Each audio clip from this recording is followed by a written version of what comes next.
আসসালামু আলাইকুম আরহামাতুল্লাহি অবারাকাতু। সম্মানিত দর্শক ভাই এবং বোনেরা, রাত্রে যদি ঘুমের মধ্যে স্বপ্নে আমরা কেউ চিৎকার করতে দেখি অথবা চিৎকার শুনতে পাই, তাহলে এর কি ব্যাখ্যা হবে? এর ব্যাখ্যা কি আমাদের সামনে বিপদ আসতে চলেছে, নাকি আমাদের সামনে ভালো কিছু আসতে চলেছে?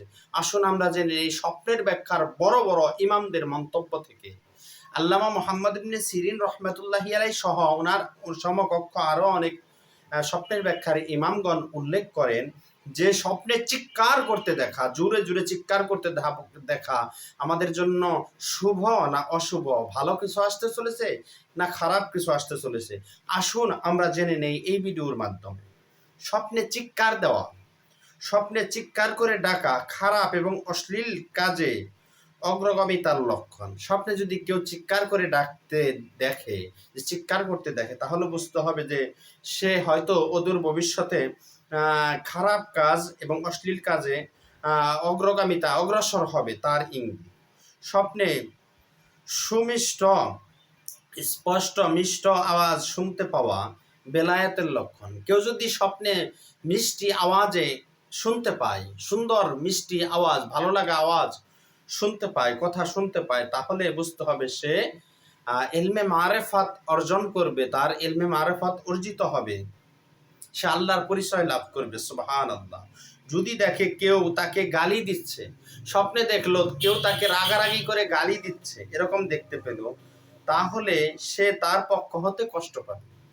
তাহলে বুঝতে হবে যে তাহলে সে যাকে গালি দেওয়া হচ্ছে, সে ওই গালি যাকে দিচ্ছে তাকে কষ্ট দেবে, কিন্তু পরে সাহায্য প্রাপ্ত হবে।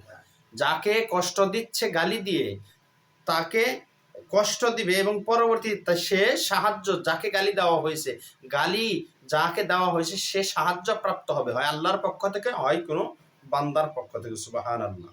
এবং তার উপর জয়ী হবে।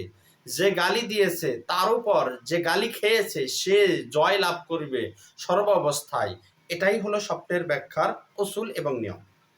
কারো মতে গালি খাওয়া ব্যক্তি ওই শরঈ হক বোঝায় যা গালিদাতার বিরুদ্ধে নির্ধারিত হয়েছে, যেমন অপবাদদাতার বিরুদ্ধে অপবাদদাতা প্রাপ্ত ব্যক্তি শরঈ হক প্রমাণিত রয়েছে। যদিও গালিদাতা নেতৃত্ব স্থানীয় লোক হোক না কেন, তারপরও গালি খাওয়া ব্যক্তির অবস্থা তার চেয়ে উত্তম হবে। এক কথায় গালি যে দিল, যে ঝগড়ায় এবং গালি গালাজের মধ্যে জিতে গেল, আর যাকে গালি দিল, যে গালি খেলো, সে বেশি উত্তম এবং তার অবস্থা বেশি ভালো হবে।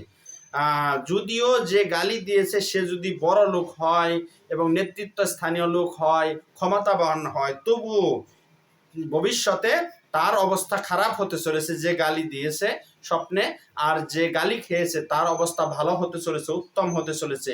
এটাই হলো এই স্বপ্নের ইঙ্গিত। কারণ না, সে অত্যাচারিত, যাকে গালি দেওয়া হয়েছে সে অত্যাচারিত হয়েছে, আর যে ব্যক্তি গালি দেওয়া দিয়েছে সে অত্যাচার করেছে। অতএব ব্যক্তি আল্লাহ, যে ব্যক্তি গালি খেয়েছে সে আল্লাহর সাহায্য প্রাপ্ত হয়ে যাবে, তার ইঙ্গিত। স্বপ্নে যদি একাই চিৎকার করতে দেখলো, স্বপ্নে দেখলো যে সে একাই চিৎকার করতেছে, চিল্লাফাল্লা করতেছে, তাহলে স্বপ্ন দ্রষ্টার শক্তি ও ক্ষমতা দ্বিগুণ বৃদ্ধি পাবে। যদি স্বপ্ন দ্রষ্টা একাই চিৎকার করতে থাকে, সে তার ক্ষমতা এবং শক্তি দ্বিগুণ হয়ে যাবে। সুবহানাল্লাহ। তার ইঙ্গিত বহন করে নিজের আওয়াজ কোনো আলেমের আওয়াজের উপর চড়ে যেতে দেখলো যে সে কোনো আলেমের সাথে রাগারাগি করতেছে এবং আলেমের উপর দিয়ে তার আওয়াজ চলে গেছে, এরকম দেখতে পায়, তাহলে সে কোনো গুনাহ করবে। যেমন মহান আল্লাহ তাআলা বলেছেন, লা তারফাউ আসওয়াতাকুম ফাওকা সাউতিন নবী। এইখানে সূরা হুজরাতের 2 নম্বর আয়াতের মধ্যে আল্লাহ তাআলা বলেন, তোমরা তোমাদের আওয়াজকে নবীদের আওয়াজের উপর উচ্চাকিত করো না, কেননা ইন্নাল উলামা ওয়ারাসাতুল আম্বিয়া, এখানে বলা হয়েছে আর আলেমরা নবীদের উত্তরাধিকারী। সেই সূত্রে কোনো আলেমের আওয়াজের উপরে যদি কারো আওয়াজ উঠে যায়, তার উপর আলেমের আওয়াজের উপর যদি কারো আওয়াজ চড়াও হয়, তাহলে বুঝতে হবে সে গুনাহের কাজে লিপ্ত হবে এবং খারাপ কাজে লিপ্ত হবে, তার ইঙ্গিত বহন করে। ভিডিওটি যারা দেখলেন দেখলেন, সকলের প্রতি অনুরোধ থাকবে আমার এই ছোট্ট চ্যানেলটি, ইসলামিক চ্যানেলটি সকলেই অনুগ্রহ করে সাবস্ক্রাইব করে দিবেন এবং সাথে থাকা বেল আইকন বাজিয়ে দিবেন, আর লাইক এবং পারলে একটি শেয়ার দিয়ে দিবেন।